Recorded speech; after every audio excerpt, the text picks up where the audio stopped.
Nganza kwethu ngiyacela lapho kuma-comments uma ngabe kukhona umuntu owazi ngokuphelele lapho kuma-comments asichazele sonke ukuthi kahle kahle ngempela i-GNU isebenza kanjani. Ozosichazela nje sonke ngoba-ke njengamanje ngolethila-ke nalo udaba i-DA isiqale phansi-ke futhi manje ibambe-ke u-ANC ngobhongwane uthi cha we-ANC ayibuyele emuva imeya yethu ibuyiseleni esikhundleni uma kungenjalo sinilaxaza phansi kulabo masipala ebesathi-ke sizonisiza ukuba-ke nibabuse. Angikubingelele ngikwamukele channel eMasweti Mina Production okubingelelayo Mxolisi Mfana kaDlomo. Uma ngabe uyaqala ukufika cela ukuthi ngenzele isiqiniseko sokuthi ucofa subscribe maqedwe bale video ushaye like bese-ke uyakhomenta kulolu daba lonamhlanje. Udaba engizengalo-ke njengamanje luthi-ke iqembu le-DA selithumele isixwayiso esiphuthumayo esibheke eqenjini le-ANC. Ngamanye amazwi nje umama Helen Zille yena qobo lwakhe usethumele-ke incwadi ephuthumayo ibheke kumnumzane okanye kuPresident Cyril Ramaphosa kanye no-SG weqembu le-ANC ufikile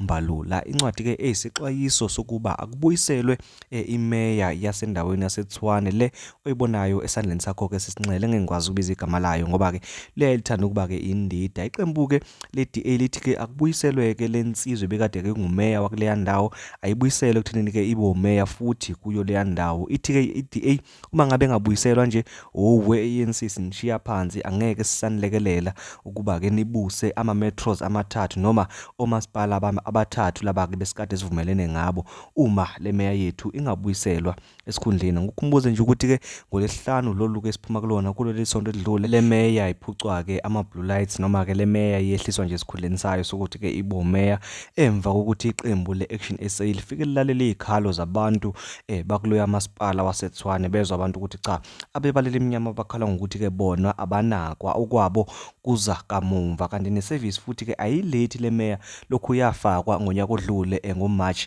mhla ka-23. Hawu i-Action SA yathi cha akuhanjweni-ke eParliament kuyovothwa kulento ebizwa ngokuthi-ke motion of confidence.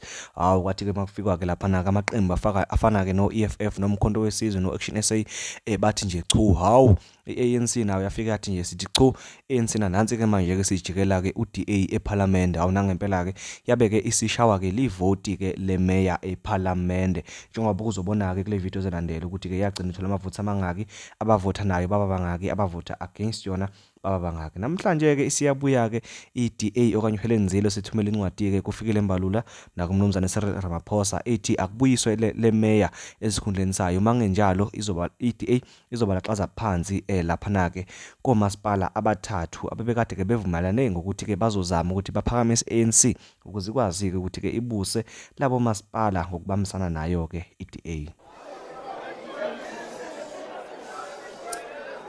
Thank you very much. Voting on the motion.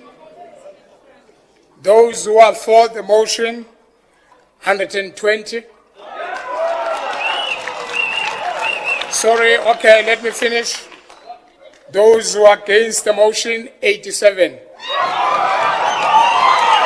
The abstentions is 1.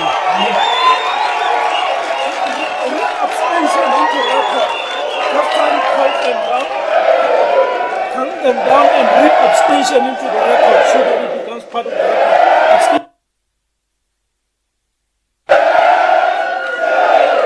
Thank you very much. Thank you, councillors. Councillors, I'm not done.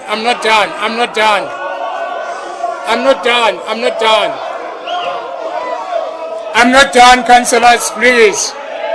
Please, councillors, thank you. We need to record, to put it on record that there is only one abstinence. So we've got one abstinence. So thank you very much. Then the motion pass.